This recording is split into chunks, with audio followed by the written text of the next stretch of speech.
कविता अपने माता पिता की बहुत लाडली थी। 3 बड़े भाइयों की बहन थी।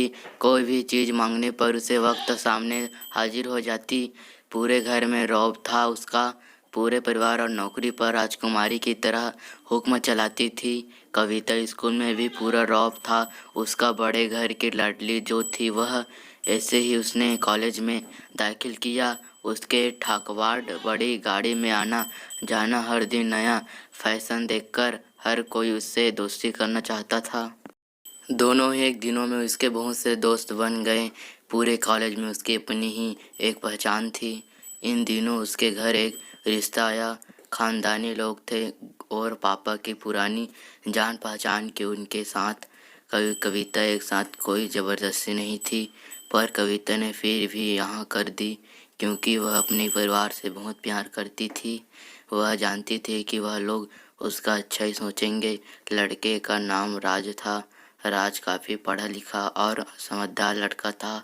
ससुराल वाले भी बहुत अच्छे थे। ससुराल में कविता ही जगह वैसी ही थी जैसे कि मायके में कोई भी कार्य कविता की सलाह के बिना नहीं होता था। सबसे लाडली बहुत बन गई थी वह। फिर उसके घर एक बेटे का जन्म हुआ, राहुल। कविता को जान से प्यार था।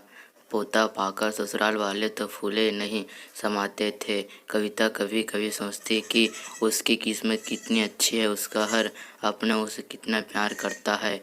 चाहे जीवन में कैसा भी समय आए, मेरे अपने हमेशा मेरे साथ हैं। मैं कभी अकेले नहीं हो सकी थी। कितनी खुशकिस्मत हूँ मैं। पर शायद कविता की खुशियों को उसकी अपनी ही नज़र लग गई थी। एक दिन वह मायके जाने की जिद कर बैठी। राज को बहुत काम था लेकिन वह फिर भी उसे ले गया। रास्ते में उनकी गाड़ी अन्य गाड़ी से टकरा गई। कविता, राज और राहुल बहुत बुरी तरह से जख्मी हो गए। काफ़ी दिनों के इलाज के बाद राज और राहुल दो ठीक हो गए लेकिन कविता पूरी तरह ठीक ना हो सकी। सर पर चोट लगने के कारण वह अपनी आंखों की रोशनी खो बैठी। अब कविता की किस्मत कैसे उल्टे पाँव चलने लगी। मायके वाले कुछ दिनों तक उसे मिलने आते रहे। फिर कभी कमार फ़ोन की करते पूछ लेते कि अब कैसी हो।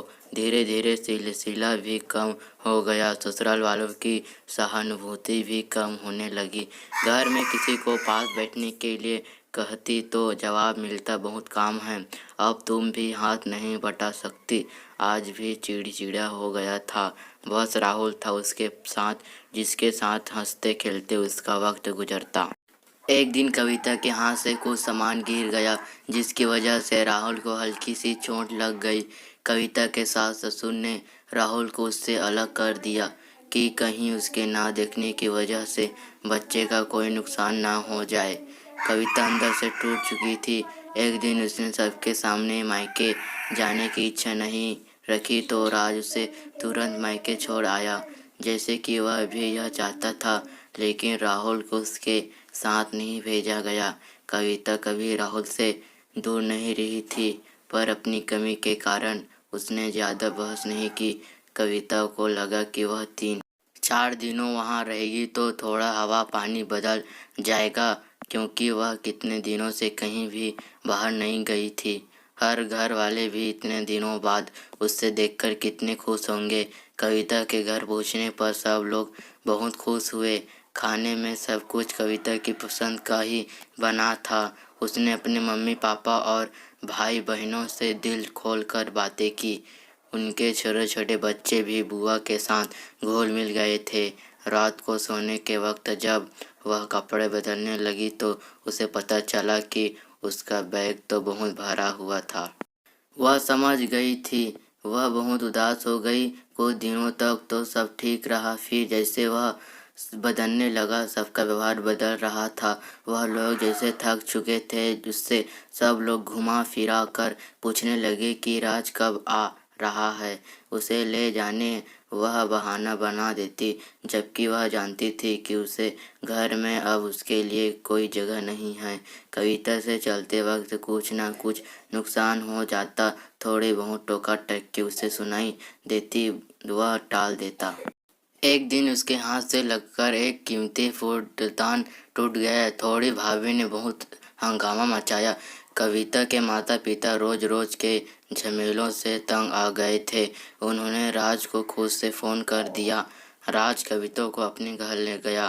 कविता को अपने परिवार वालों से ये उम्मीद न थी। जिस कविता के कहे बिना घर में एक पत्ता भी नहीं हिलता था, उस घर के लिए वह अब बोझ बन गई चुकी थी। राज के साथ ससुराल आते वक्त वह बहुत खुश थी, क्योंकि बस अपने घर जा रही थी, अपने जिगर के टुकड़े राहुल के पास। पर सारा बंदोबस्त पहले ही किया हुआ था। कविता को सीधे ऊपर वाले कमरे में पहुंचा दिया गया। राहुल से दूर रहने की वक्त चेतावनी दी गई। एक कामयाबी लता को उसकी जिम्मेदारी सौंपी गई, तो जिसके खाने बनने जैसे ज़रूरत का ध्यान रखती। कविता ज़्यादातर चुप ही रहती। कभी कभी काम वाली बाई लता से थोड़ा बतियाती लेती। उसके जरिए राहुल का पता चल जाता। सबसे लाडली बेटी और बहू सबके लिए लाडली से बोझ बन गई चुकी थी। आशा है यह वीडियो आपको पसंद आया होगा तो लाइक कर देना, सब्सक्राइब कर देना और बेल आइकन को बटन को प्रेस कर ऑल पर सेट कर देना। ऐसे ही वीडियो की जानकारी आपके तक पहले पहुँचे।